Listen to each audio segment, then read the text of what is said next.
Jean 3. Nous allons pouvoir lire à partir du premier verset jusqu'au 8e verset. La Bible dit, mais il y eut un homme d'entre les pharisiens nommé Nicodème, un chef des Juifs, qui vint lui auprès de Jésus de nuit et lui dit, Rabbi, nous savons que tu es un docteur, venu de Dieu, car personne ne peut faire ces miracles que tu fais si Dieu n'est avec lui. Jésus lui répondit, en vérité, je te l'ai dit, si un homme n'est né de nouveau, il ne peut voir le royaume de Dieu.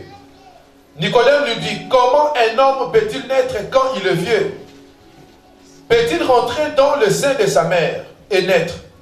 Jésus répondit, en vérité, je te l'ai dit, si un homme n'est né d'eau et d'esprit, il ne peut entrer dans le royaume de Dieu. Ce qui est né de la chair est chair. Ce qui est né de l'esprit est esprit. Ne t'étonne pas de ce que je t'ai dit. Il faut que vous naissiez de nouveau. Verset 8. Le vent souffle où il veut, et tu entends le bruit, mais tu ne sais d'où il vient, ni où il va. Il en est ainsi de tout homme qui est né de l'esprit. Je crois que dans cette salle, nous tous avons déjà entendu parler de ce verset. Nous avons entendu parler de Nicodème. Ce verset nous parle en réalité de l'histoire de la nouvelle naissance. On nous parle de quelqu'un qui était issu de la race pharisaïque, une personne qui comprenait les choses selon la chair et qui s'est glissé la nuit pour aller poser des questions à Jésus, la nuit concernant des choses qui sont spirituelles. Nicodème a approché Jésus et lui a posé la question, mais explique-moi un peu, il y a un phénomène bizarre que tu enseignes ces derniers temps. Tu parles de la nouvelle naissance, mais j'aimerais savoir comment est-ce que moi qui suis vieux, moi qui suis docteur, je peux retourner dans le ventre de ma mère pour pouvoir être né de nouveau. La chose que Nicodème ignorait, c'était que la nouvelle naissance est un mystère.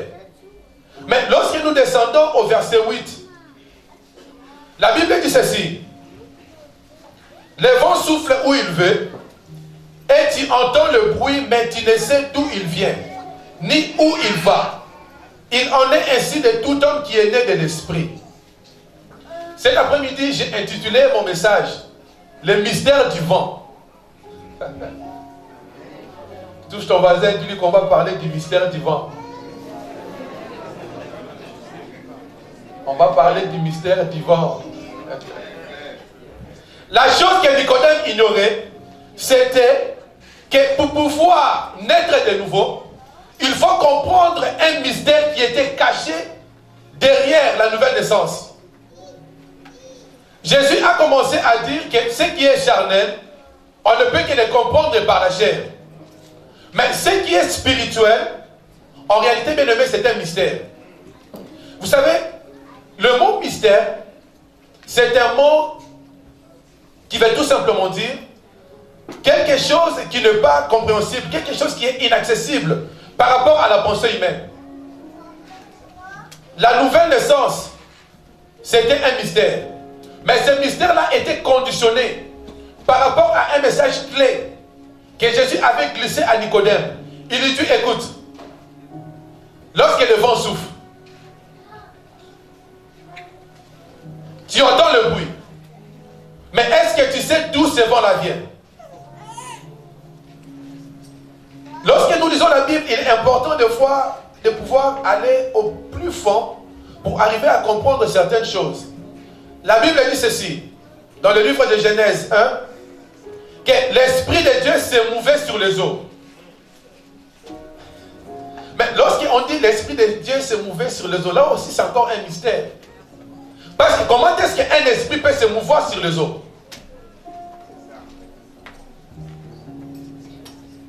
Le mot vent, en hébreu, ça vient du mot qu'on appelle ruach.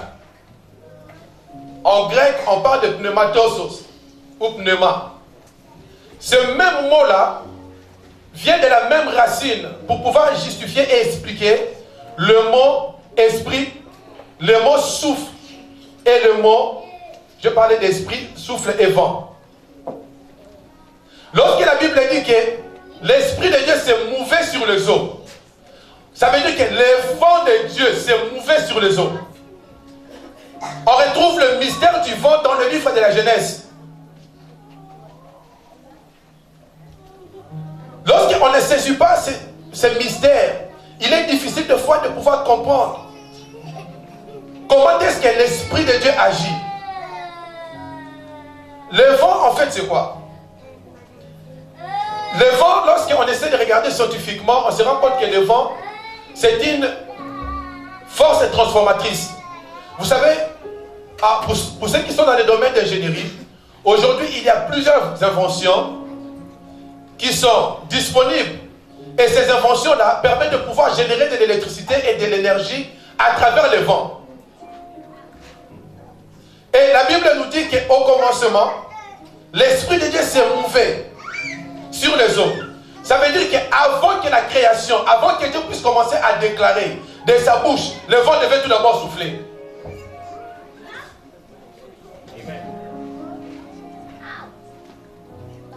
Cet après-midi, le vent doit souffler dans ta vie.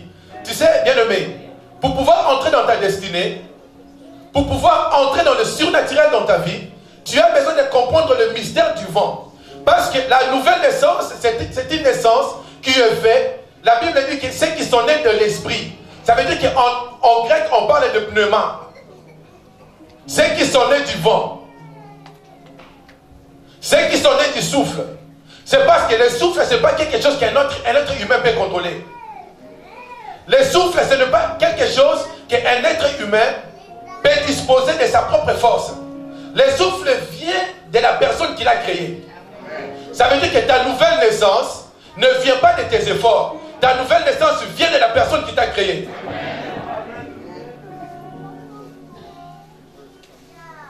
Lorsque vous lisez la Bible, vous allez dans la Genèse, vous allez dans les livres d'Exode, d'un moment à l'autre, on va pouvoir décortiquer. Vous allez voir la puissance et les effets du vent. Vous parcourez la Bible, vous allez voir tout le temps, lorsque Dieu a fait quelque chose de particulier, la Bible ne cesse de faire référence au vent. La Bible dit ceci, qu'au jour de la Pentecôte, qu'est-ce qui est arrivé? Il y a eu quoi? Il y a eu un vent impétueux. Là encore un mystère. Ça veut dire que le jour de la Pentecôte, il y a eu un souffle nouveau qui a soufflé. Et c'est ce souffle-là qui a transformé la vie des apôtres. Ceux qui étaient autrefois de peureux, ceux qui étaient autrefois incapables de pouvoir annoncer l'évangile, en ce jour-là, ils étaient capables de se mettre devant les souverains sacrificateurs et annoncer la bonne nouvelle de Jésus-Christ. La chose qui te manque, c'est parce que tu as besoin que le vent puisse souffler et que le vent puisse pénétrer en toi. Amen. Le vent, c'est aussi une puissance génératrice. Lorsque le vent souffle, comme je le disais tantôt, ça génère de l'énergie. Vous savez, étant que chrétiens, nous avons besoin de l'énergie pour pouvoir être efficaces. Pour que je prêche, j'ai besoin de ce micro. Pourquoi? Parce que j'ai prié, j'ai perdu ma voix. Donc s'il n'y a pas d'énergie, je ne serai pas aussi efficace que maintenant. Maintenant, dans la vie de chacun de nous, tu as besoin de la puissance génératrice du vent de Dieu pour pouvoir être en mesure d'accomplir ce à quoi Dieu t'a appelé. N'oubliez pas que j'ai dit ceci. Le mot vent, c'est le même mot qui vient de la même racine que esprit. Et lorsque vous lisez dans la Bible, juste une petite parenthèse pour essayer de donner un petit bonus. Lorsque vous lisez dans la Bible et que vous voyez le mot esprit écrit en majuscule, c'est-à-dire qu'on fait référence du Saint-Esprit. Lorsqu'on parle de l'esprit en minuscule, on fait référence à l'esprit de l'homme. Les deux racines de mots utilisent ruach ou pneuma ou pneumatosos, mais en réalité, lorsque vous allez beaucoup plus loin, vous comprenez la différence. Pour bien comprendre, il faut essayer de comprendre par exemple le mot Dieu. Ok? Le mot Dieu, lorsqu'on parle de Dieu en minuscule, on parle de tout ce qui est invention humaine. Mais lorsqu'on parle de Dieu en majuscule, on parle d'un Dieu on parle du Dieu créateur. Le nom de notre Dieu, en fait, c'est Yahweh. Ok, j'aime toujours répéter, à ne pas, si on vous demande quel est le nom de Dieu que tu invoques, ne veut pas dire que j'invoque Dieu. Le nom de notre Dieu, c'est Yahweh. On ferme la parenthèse. Est-ce que nous sommes là? Alors rapidement, dans le livre d'Exode.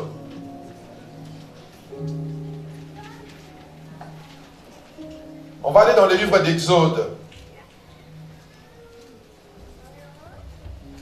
14.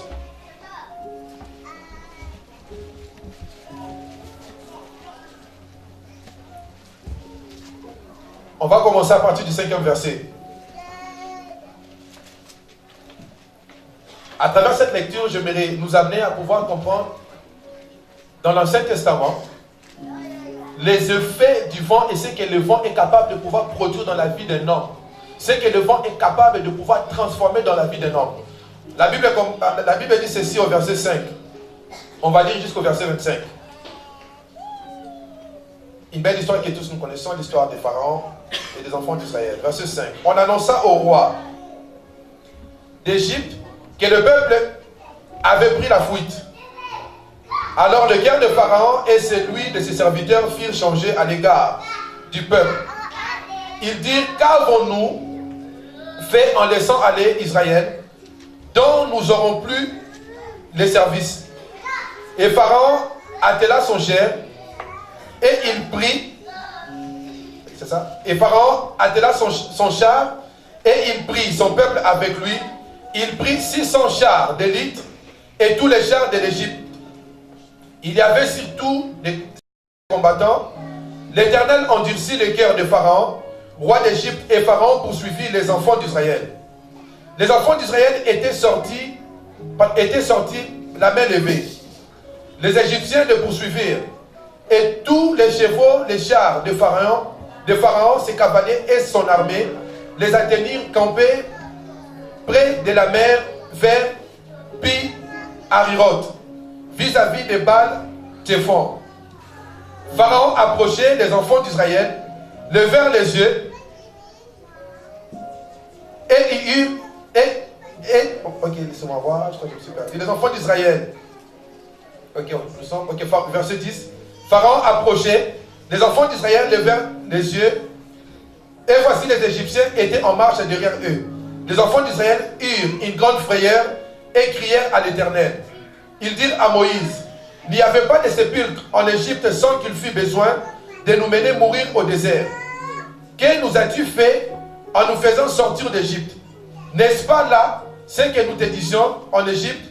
Laisse-nous servir les Égyptiens, car nous aimons mieux servir les Égyptiens que de mourir au désert.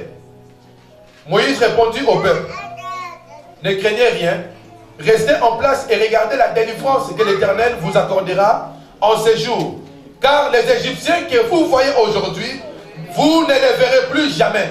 Je déclare que les Égyptiens que tu voyais ce matin, tu ne les verras plus jamais en sortant en ces lieux.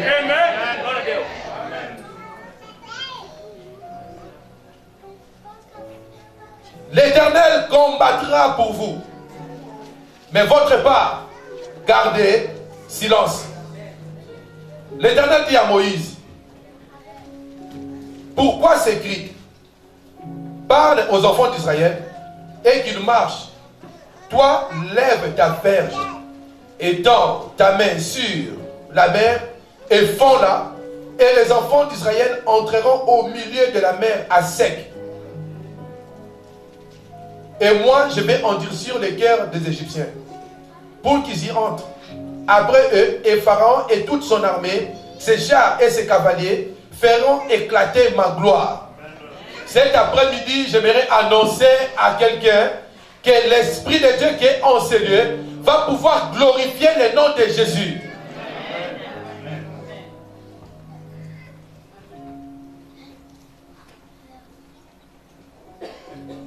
Les Égyptiens sauront que je suis l'Éternel.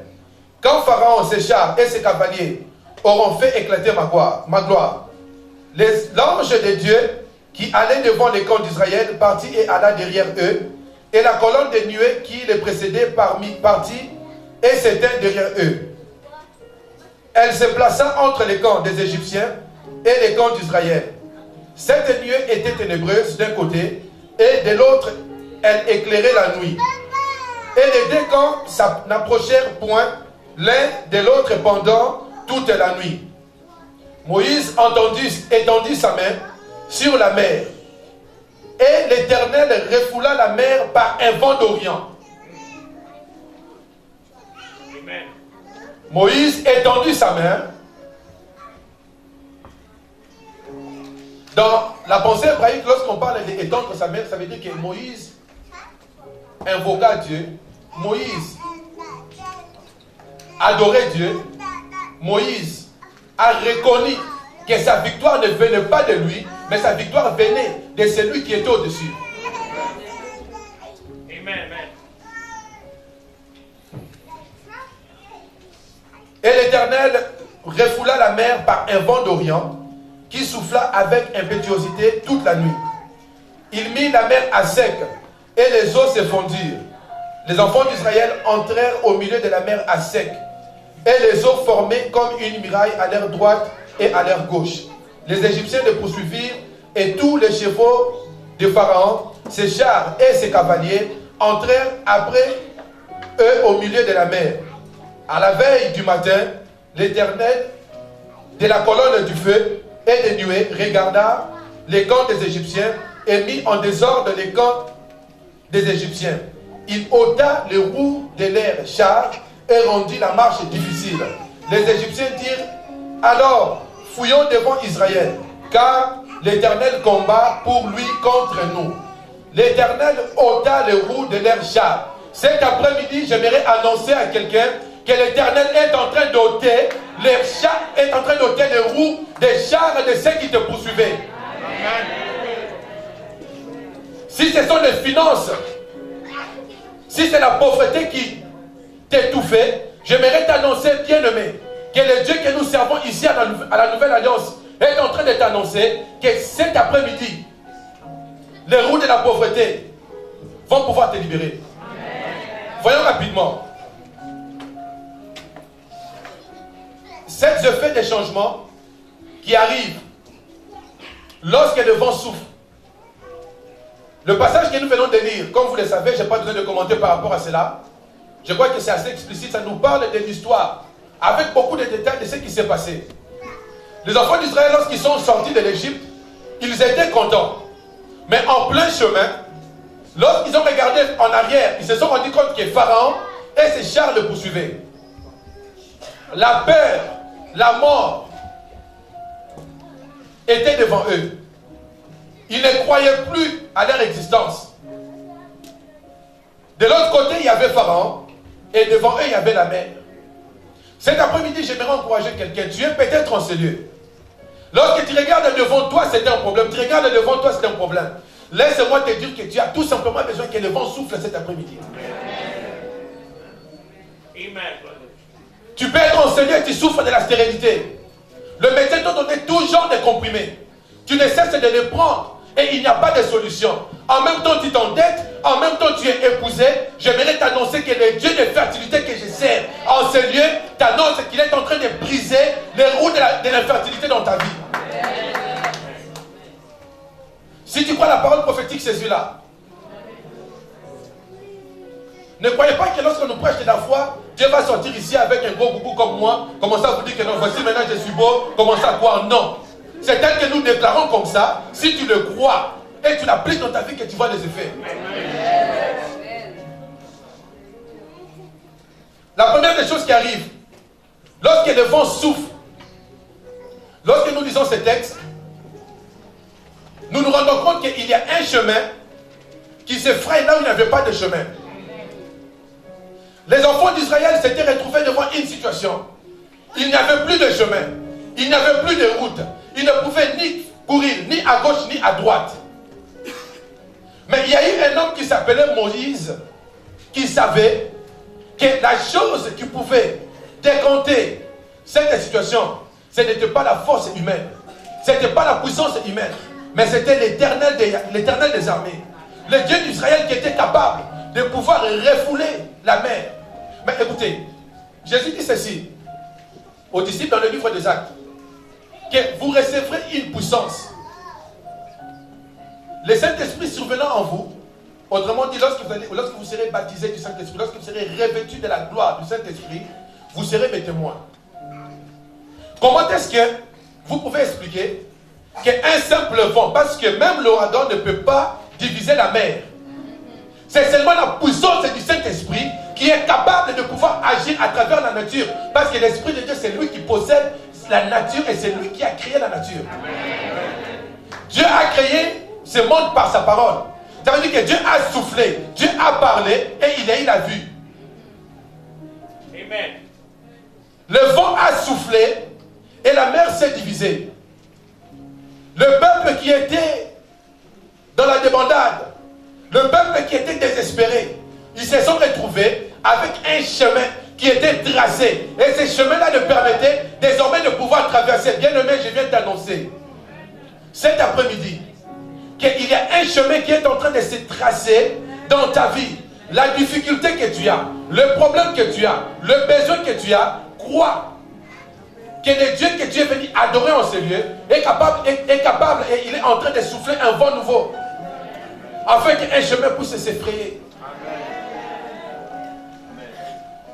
Le deuxième point que nous voyons, c'est quoi? Les enfants d'Israël étaient capables de pouvoir voir la mer au fond. Un autre mystère. Vous vous êtes jamais posé la question, comment est-ce que ces choses-là s'est passées? Réfléchissons scientifiquement. Lorsque vous allez non même pas la mer, parlons tout simplement pour ceux qui savent nager. Lorsque vous entrez dans l'eau, il y a une profondeur, non? Avez-vous déjà compris comment est-ce qu'on explique que les enfants d'Israël ont traversé la mer la nuit, mais en même temps, il y a une profondeur? Oh, il y a ça qui est là. Oh Seigneur, les gens ne comprennent pas.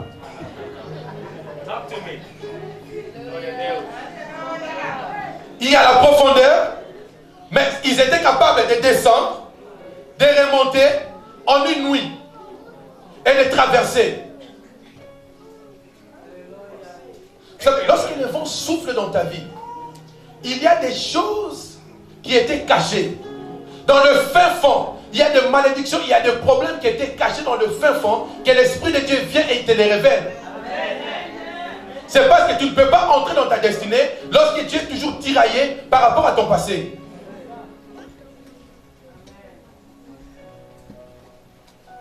Il y a certaines malédictions dans ta vie que c'est seulement lorsque le vent de l'Orient souffle et ça te permet de pouvoir voir le fin fond de la mer. Ça veut dire que tu as la capacité de pouvoir voir les choses spirituelles selon la pensée de Dieu. C'est pour cela que Jésus disait à Nicodème que ce qui est spirituel, tu ne peux que le voir avec des choses, avec des yeux spirituels. La traversée des enfants d'Israël, ce n'est pas quelque chose qui est naturel, c'est quelque chose qui est spirituel. Même si ça s'est passé naturellement, mais ce qui est orchestré, tout ça, c'est l'Esprit de Dieu.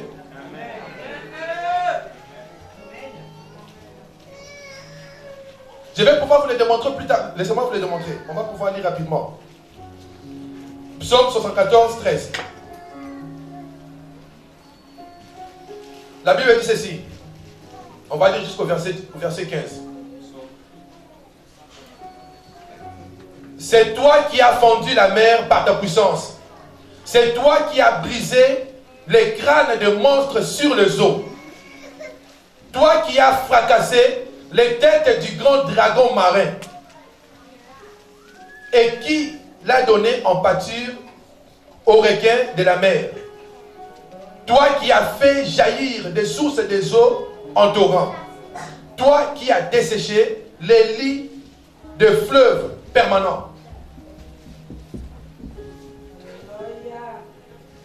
Comment est-ce que les enfants d'Israël pouvaient marcher là où il y a des bêtes sauvages, il y a des requins, il y a tout genre d'animaux, des serpents, tout ce qui peuvent détruire quelqu'un, ils pouvaient marcher à sec. Si ce n'est que par la puissance du Saint-Esprit.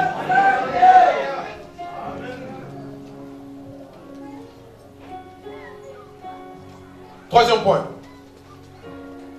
On continue toujours à parler des effets, des changements dans la vie d'un chrétien lorsque le vent souffle. Le troisième point, c'est il y a un miracle qui arrive.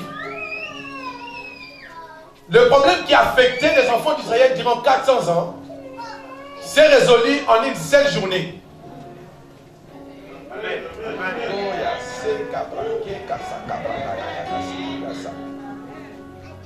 Est-ce qu'il y a quelqu'un qui comprend et qui saisit la révélation de Dieu?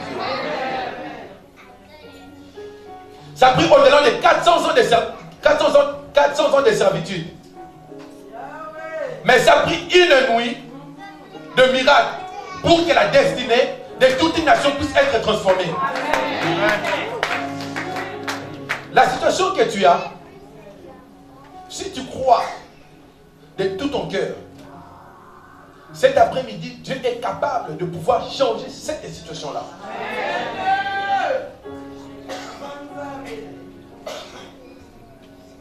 Dieu est capable de pouvoir changer cette situation-là. Les enfants d'Israël, lorsqu'ils approchaient la mer, ils ne savaient pas que leur destinée était sur le point de pouvoir changer. Ils ne savaient pas que celui qui était l'homme fort allait être englouti par la mer. Bien-aimé, je t'informe que celui qui était l'homme fort de ta vie, si dans ta vie tu as été victime de sorcellerie, tu as été victime de la magie, je t'informe que par le nom de Jésus, que ces liens-là en ce moment sont en train d'être brisés et coupés. Amen.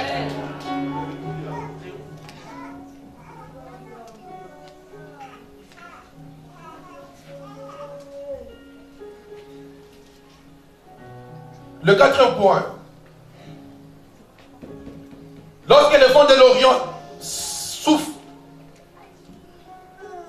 il y a la délivrance qui arrive. Dieu a mis en déroute Pharaon et ses chars, Pharaon et ses armées. Vous savez, lorsque vous lisez cette histoire, vous allez vous rendre compte que c'est tellement merveilleux. La Bible dit que ce n'est pas les hommes qui ont été fournir des efforts pour aller se revêtir de la gloire et dire que non, on a été vers ça. Mais la Bible dit que Dieu... Attendez, je vais pouvoir lire comme ça, je vais pouvoir citer exactement ce que la Bible dit. Verset 25. La Bible dit ceci. Il ôta les roues de leurs chars et a rendu la marche difficile.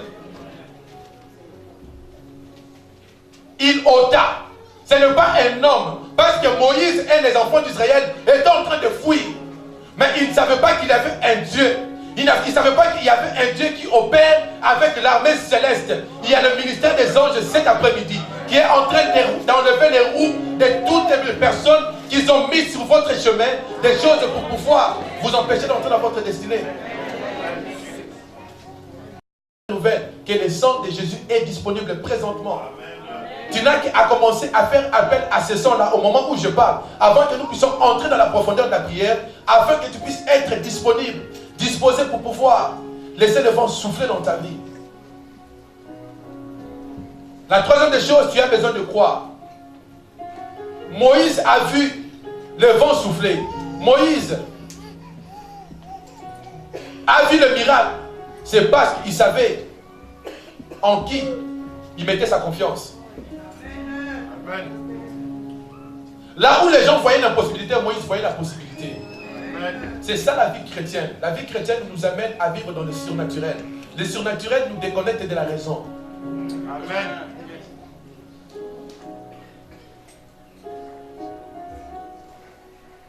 Frère, donne-moi Seigneur, je vais voir ta gloire. Est-ce qu'il y a quelqu'un qui est prêt? Est-ce qu'il y a quelqu'un qui est prêt? J'aimerais nous demander de pouvoir nous mettre debout. Nous allons commencer à prier. Bien-aimé, j'aimerais que tu puisses prier, que tu puisses demander à ce que le vent puisse souffler dans ta vie. Si tu as besoin du miracle, je t'assure que le miracle est disponible cet après-midi. Si tu as besoin de la délivrance est disponible.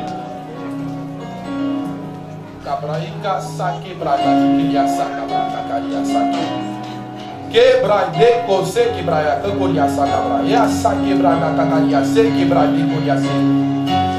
Mebra ya sakebra kakarie de koria sakabra ya sake. Mebra kakarie de koria. Bien-aimé, lève tes mains, commence à prier en esprit. Tu n'as pas besoin de regarder la personne qui est à côté de toi. Il s'agit de toi et de ton Dieu. Tu peux vivre la main de Dieu cet après-midi. Ne commence pas à regarder la personne qui est à côté. Laisse-toi conduire par l'Esprit de Dieu. Désire la plénitude du Saint-Esprit. Désire la plénitude du Saint-Esprit. Brayake kabrake koriasa. Me brake de koriasa. Braya koriase. Yaba brake de yade kose ke braye koriasa. Seigneur. Seigneur, fais-moi voir.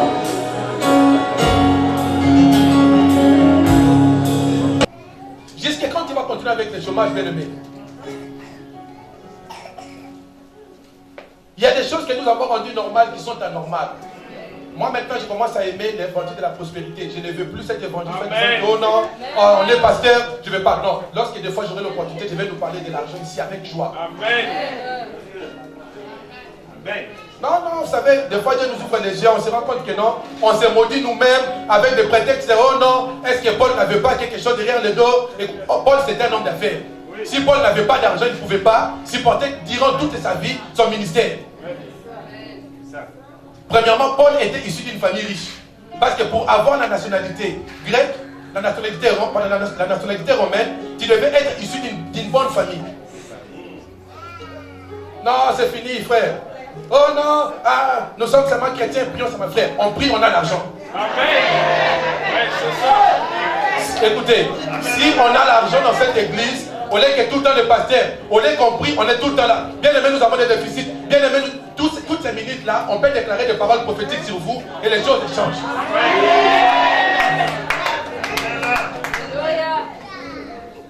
Renouvelons notre pensée. Ouais. Le diable nous a rendu avec durant des années, on est là. Oh non. Oui, je vais être missionnaire, mais j'ai de l'argent. J'aime bien ce qu'un prédicateur, un aîné dans la foi, il me disait quelque part, il me dit, docteur Eric, j'ai pris la décision de pouvoir travailler, m'assurer que je pourrai besoin de mes enfants et de ma femme. Sinon, mes enfants seront incrédules à cause de la pauvreté que j'ai amenée dans leur vie, parce que j'ai accepté de servir Dieu.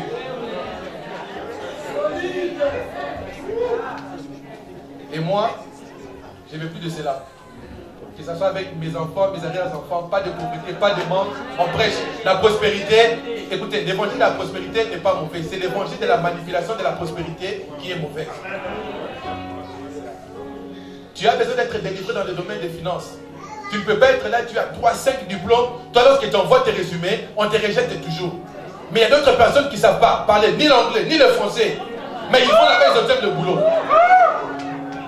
Et toi, tu es tout le temps là. Oh non, moi avec mon diplôme, tu connais mon frère. Il y a des gens qui viennent avec des diplômes de la Bangladesh, ils obtiennent des boulots. Et c'est seulement ton diplôme à toi qu'on ne peut pas reconnaître ici.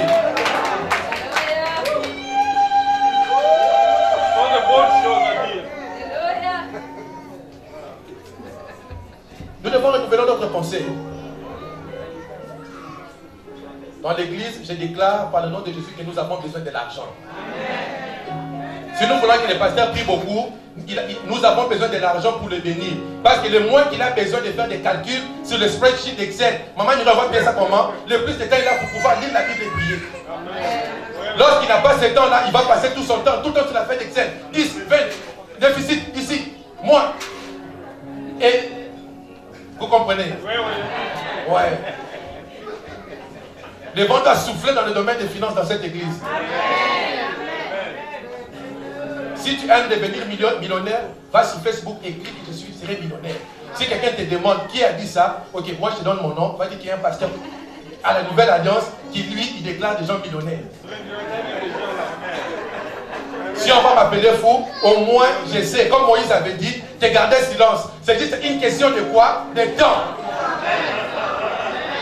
Je déclare que c'est juste une question de temps. Vous savez, la délivrance, hein, c'est quelque chose qui souffle une nuit et la destinée de quelqu'un est changée. Les gens peuvent regarder ta situation présentement et croire que tu es fini. Tu n'es pas fini. Les papas qui étaient en affaires au Congo, je déclare qu'à partir de maintenant, vos affaires sont restaurées au nom de Jésus. Mais lorsque vous aurez de l'argent, souvenez-vous de moi.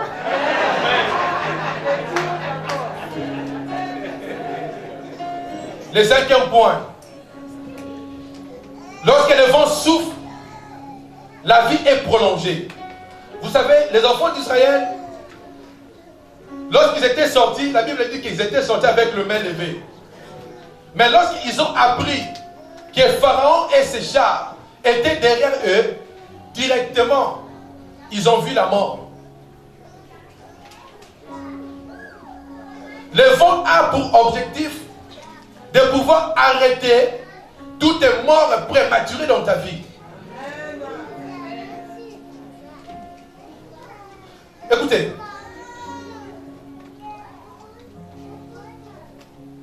Si le vent n'avait pas soufflé pour que la mer se divise et que les enfants d'Israël traversent, il y a des enfants qui étaient nés qui allaient mourir sans accomplir leur destinée.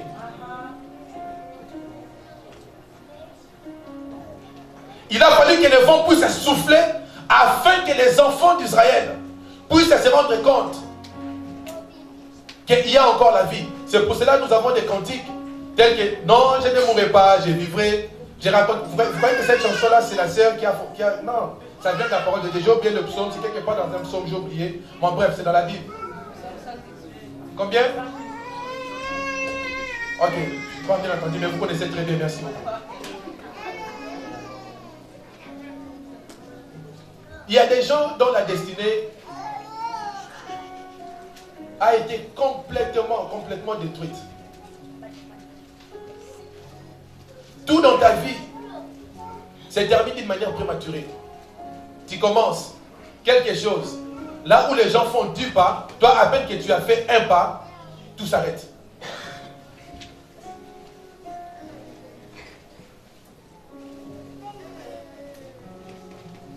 Je ne sais pas, mais je vois tout le temps, il y a le mot infertilité, qui ne cesse de venir dans ma tête.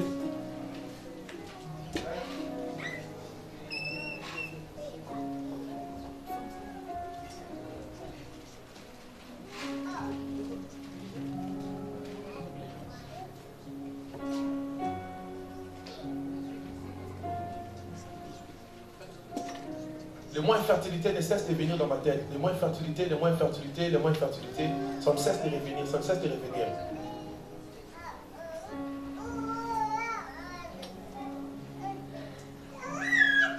Que la grâce de la fertilité puisse entrer dans les entrailles de celui qui souffre d'une infertilité quelconque. Au nom de Jésus. Le sixième point. Lorsque le vent souffle, vous devenez réellement libre.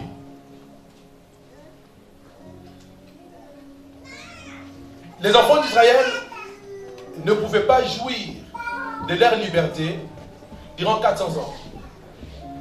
Mais ça a pris une nuit. Et cette nuit-là a rendu la liberté qui les a été ravie par Pharaon.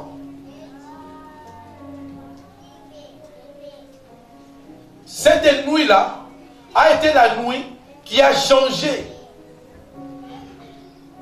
toute une nation. Et c'est cette nuit-là qui a permis même qu'aujourd'hui, moi et vous, que nous puissions avoir le modèle par lequel nous pouvons invoquer Dieu. Parce qu'en Égypte, ils ne pouvaient pas invoquer Dieu. Parce que Pharaon était considéré comme un Dieu. Il avait ce qu'on appelle le culte royal. Mais le plan de Dieu était qu'ils puissent sortir, qu'ils puissent être libres afin qu'ils aillent à la montagne pour pouvoir adorer Dieu. Tu peux être là, tu te bats. Chaque fois que tu essaies de servir Dieu, tu te sens tout le temps empêché, tout le temps empêché, tout le temps empêché. Tu as besoin de la main du Saint-Esprit. Tu as besoin d'être libéré. Tu ne pourras jamais être efficace tant que tu es toujours esclave. Il y a des gens, peut-être que tu es dans cette salle, tu te bats, tu en as marre. Il y a un péché que tu te bats avec. Tu es déterminé d'arrêter, mais à chaque fois que tu essaies, ça ne marche pas. À chaque fois que tu essaies, ça ne marche pas. J'aimerais t'informer que par le nom puissant de Jésus, que tu es libéré en ce moment au nom de Jésus. Tu n'as pas été créé pour être esclave. La Bible ne dit jamais quelque part qu'au commencement, Dieu créa l'homme pour que l'homme soit esclave. Parce que la preuve en est que même lors de la chute, Dieu ne nous a pas fait esclaves. Il s'est approché de nous. Maintenant, pourquoi ta situation perdure jusqu'à présent? Tu as besoin du roi. Tu as besoin du souffle.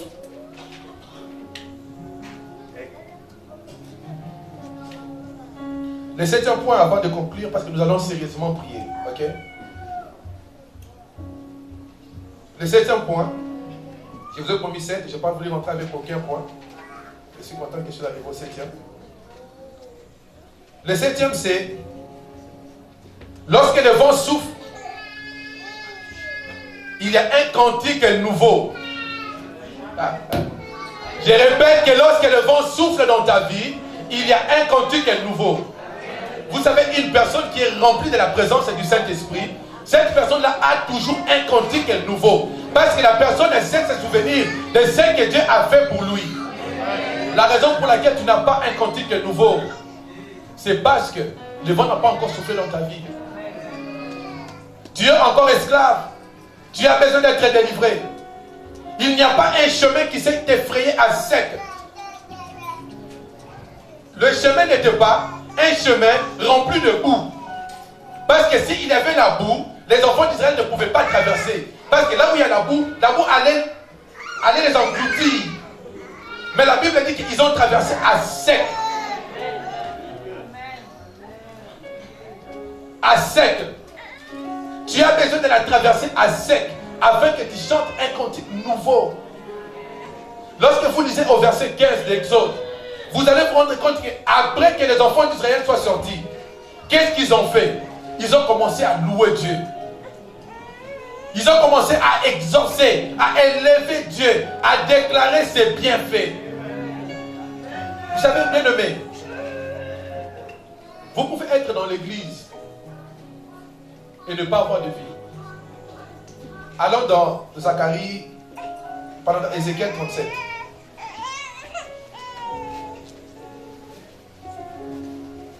Ézéchiel 37, on va lire rapidement à partir du verset 7 à 10. Ici, on parle de la vision qu'Ézéchiel avait reçue par rapport aux enfants d'Israël. Ok? Donc, c'était une vision qu'Ézéchiel avait reçue avec des directives spécifiques, spirituelles, qu'il devait faire pour pouvoir ramener la vie là où il y avait la mort. On ne va pas lire tous les chapitres, mais on va lire rapidement à partir du verset 7.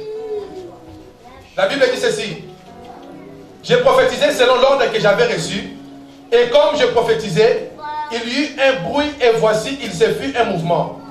Et les os s'approchèrent les uns des autres. Je regardais, et voici, il leur vint des nerfs, la chair crue, et la peau découvrit par-dessus.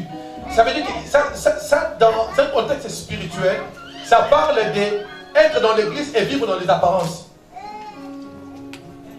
C'était les ossements desséchés. Ézéchiel a prophétisé selon la parole de l'Éternel. Mais qu'est-ce qui est arrivé? Il y a eu la chair, il y a eu les nerfs, mais il n'y avait pas quoi?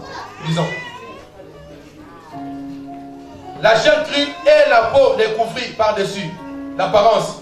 Mais il n'y avait point en eux d'esprit. Il me dit: prophétise et parle à l'esprit. Prophétise, fils de l'homme, et dit à l'esprit: ainsi parle le Seigneur, l'Éternel. Esprit, vient des quatre vents, souffle sur ces morts, et ils revivent. J'ai prophétisé selon l'ordre qui m'avait été donné, et l'esprit entra en eux, et ils reprirent vie, et ils s'éteignent sur le pied. C'était une armée nombreuse, très nombreuse. Ça, c'est une prophétie qui est très profonde. Une vision qui est très profonde. La Bible dit que lorsqu'Ézéchiel a commencé à exécuter ce que Dieu lui avait dit, il a vu la chair, il a vu la peau, il a vu les nerfs. Mais malheureusement, il n'avait pas d'esprit. Tu peux être dans l'église, donner ta dîme, donner ton offrande, soutenir l'hypothèque, mais si tu n'as pas l'esprit de Dieu, tu ne pourras pas jouer de la vie spirituelle. Oui, nous avons besoin de cet argent-là. Je ne dis pas, n'amenez pas. Tu amènes ton argent, ça sert l'église, mais toi, tu ne vas pas jouir de la vie spirituelle. Parce qu'il n'y a pas de vie. C'est seulement lorsque les souffles entrent en toi que tu arrives maintenant à pouvoir commencer à opérer dans la dimension à laquelle Dieu t'a appelé. Dans Jean 20-22, si j'ai bonne mémoire,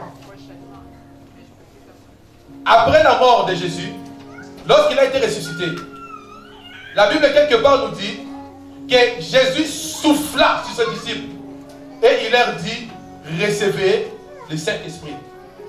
Lorsqu'on souffle, ça veut dire qu'il y a un vent qui devait sortir de la bouche de Jésus et entrer en eux. Ça veut dire qu'il y a une puissance qui devait sortir de Jésus et se communiquer en eux. Ça veut dire qu'il y a une onction qui devait sortir de Jésus et se communiquer en eux. Et le jour de la Pentecôte, nous voyons maintenant la réalisation palpable de ce qui les a été promis.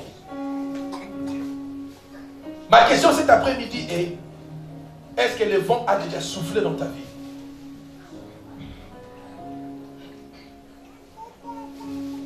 Est-ce que le vent a déjà soufflé dans ta vie? Tu peux être là, tu te poses la question, mais comment est-ce que le vent pourra souffler? La première des conditions pour que le vent souffle, tu dois être né de nouveau. Si tu n'as jamais donné ta vie à Jésus, bien-aimé, il est impossible de pouvoir te connecter avec des choses qui sont spirituelles. Parce que cela nous ramène à ce que nous avons lu en premier lieu. Jésus a dit à Nicodème que ceux qui sont nés de la chair sont de la chair, mais ceux qui sont nés de l'esprit sont de l'esprit. Si tu n'as jamais donné ta vie à Jésus, tu ne pourras jamais expérimenter les 7 effets de la puissance du vent dans la vie d'un chrétien. Peut-être que tu es là, tu as accepté Christ. Face aux difficultés, tu t'es ralenti, tu as reculé. Laisse-moi t'annoncer